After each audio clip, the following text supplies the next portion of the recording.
J. Radio J. Le 10-11. Lise Goutman. Radio J. Radio J. Les invités de Lise Goutman. Radio J. Benjamin Huglot, bonjour, merci d'être avec nous.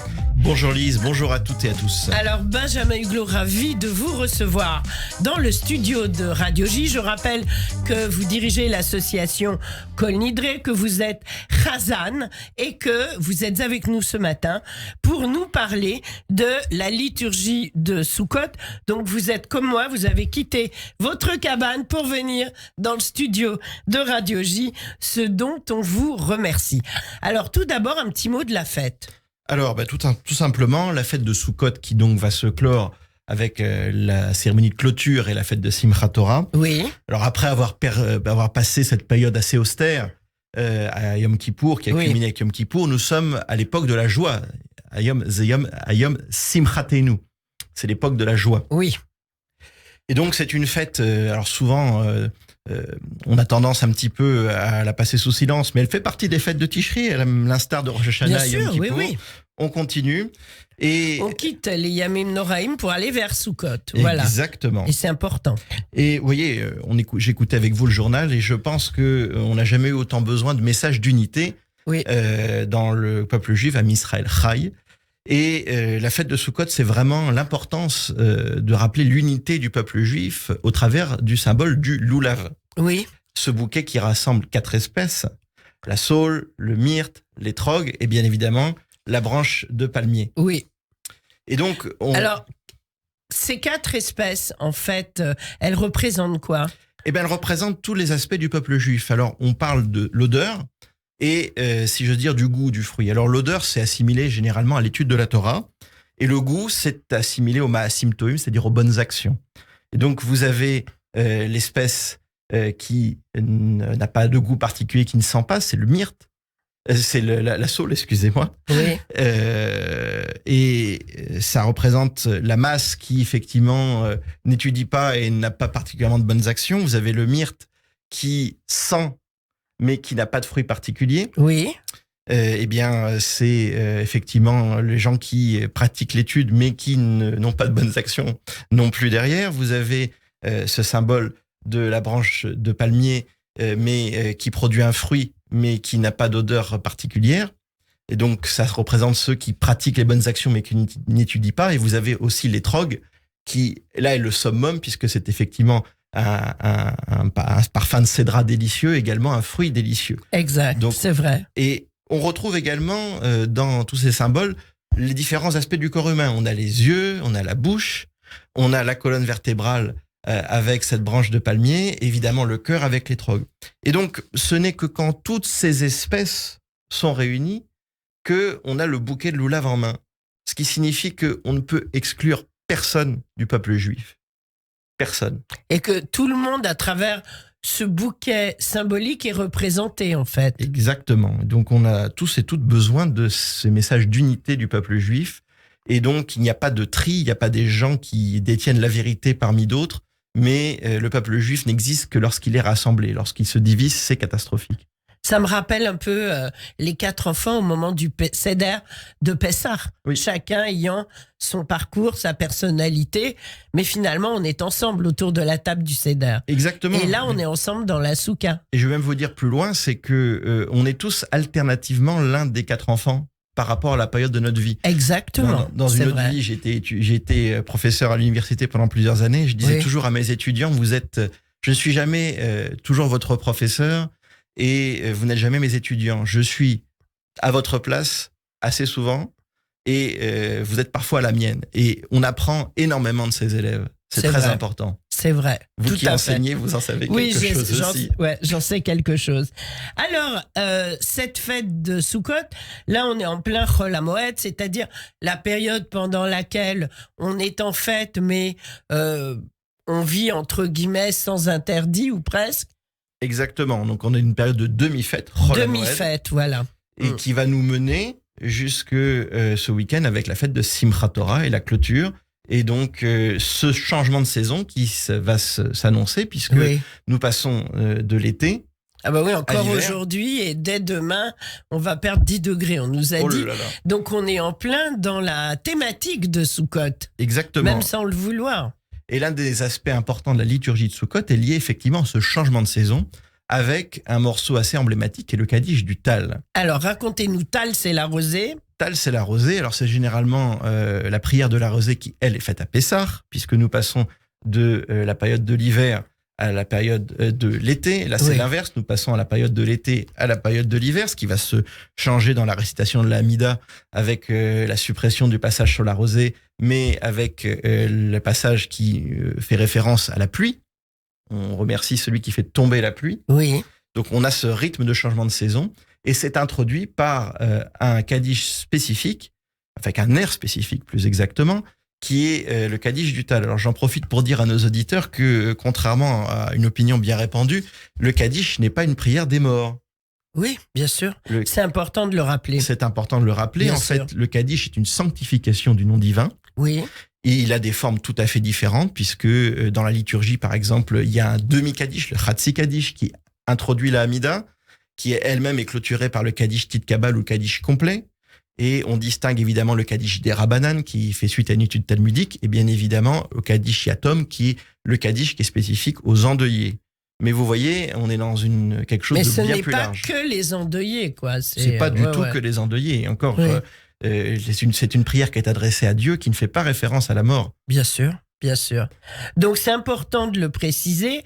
Alors rappelez-nous dans quelle tradition liturgique vous vous situez pour nos auditeurs. Alors, je suis un des rares Hazanim qui continue à poursuivre le rite français, c'est-à-dire ce rite consistorial qui est né dans sa forme telle qu'on la connaît aujourd'hui à la fin du 19e siècle par le travail de nombreux compositeurs, de nombreux Hazanim, de directeurs de la musique qui ont fait ce socle de la prière et qui ont mis en musique ces airs de manière à ce qu'ils puissent être transmis. Et ça, c'est très important. Bien C'est sûr. ce qui fait la spécificité de cette musique par rapport à d'autres traditions, notamment la tradition séfarade, où il n'y a pas réellement de tradition écrite. C'est une tradition orale qui se C'est transmet. vrai. C'est vrai. Alors là, on va peut-être écouter votre interprétation du Kaddish de Tal. Absolument. Voilà, que vous nous avez apporté. Et à quel moment on l'interprète? C'est au moment de la prière de Moussaf Voilà. à Simchat Torah, au moment de la fin des 8 jours de Sukkot. On se met dans l'ambiance. Exactement. Et on écoute Benjamin Huglot.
On est tous très bouleversés, très émus, c'est juste magnifique. C'était le Kaddish de Tal, interprété par Benjamin Huglot de l'association Kol Nidre. Alors, Benjamin, qui sont les chœurs qui sont autour de vous? Alors, l'extrait que vous venez d'entendre est un extrait live Oui. d'un concert qui a été donné à l'Institut des Jeunes Aveugles.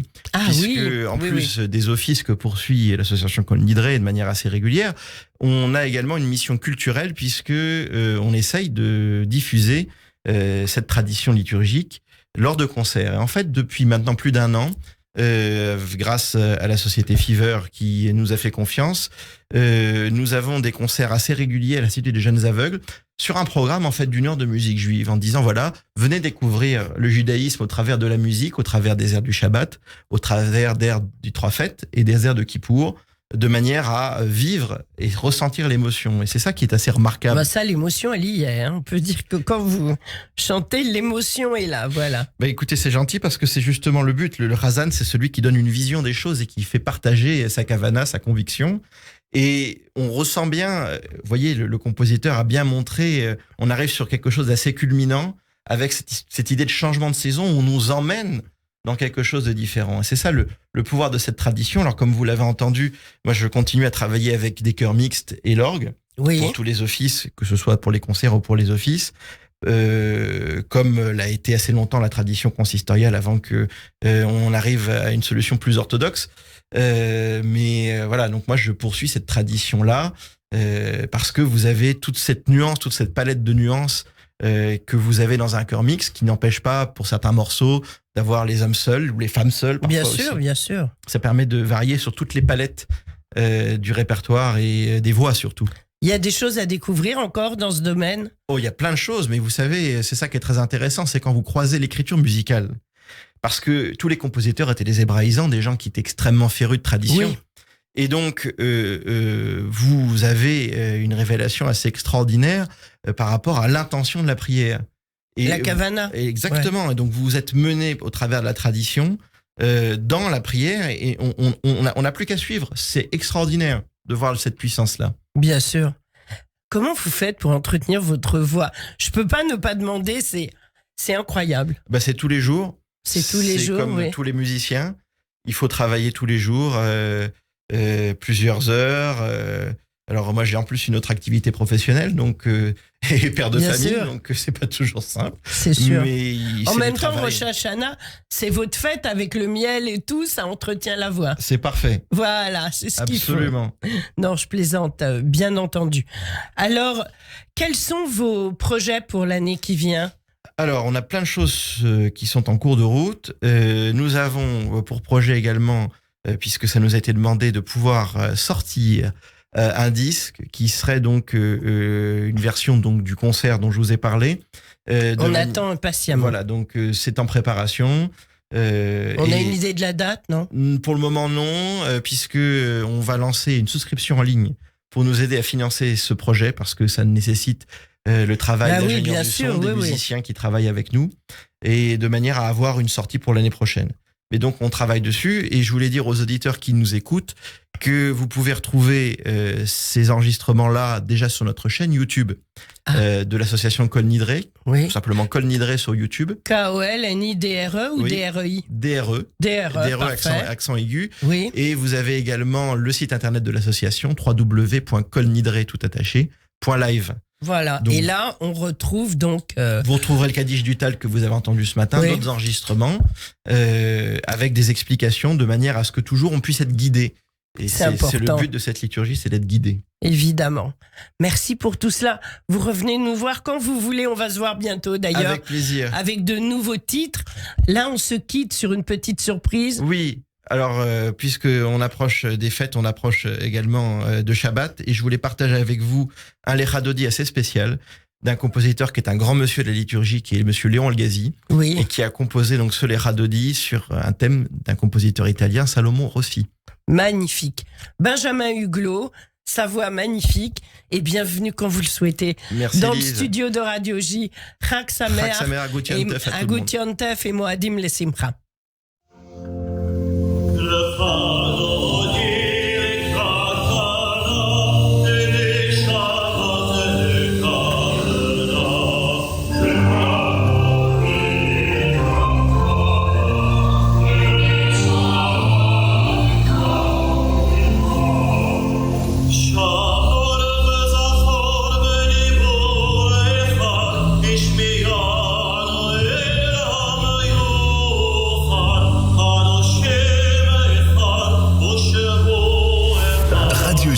Votre programme revient dans moins d'une minute.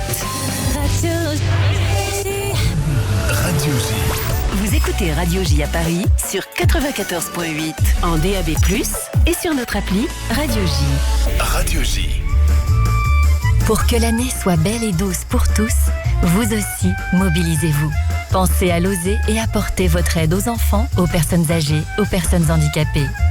L'OSER, 111 ans d'histoire, est toujours à vos côtés. Soutenez l'OSER en adressant vos dons par chèque à OSER, 117 rue du Faubourg du Temple, Paris 10e, ou sur oser-france.org. Shana Tova Umetuka, Chag Sameach. Radio J. Radio J. Le 10-11.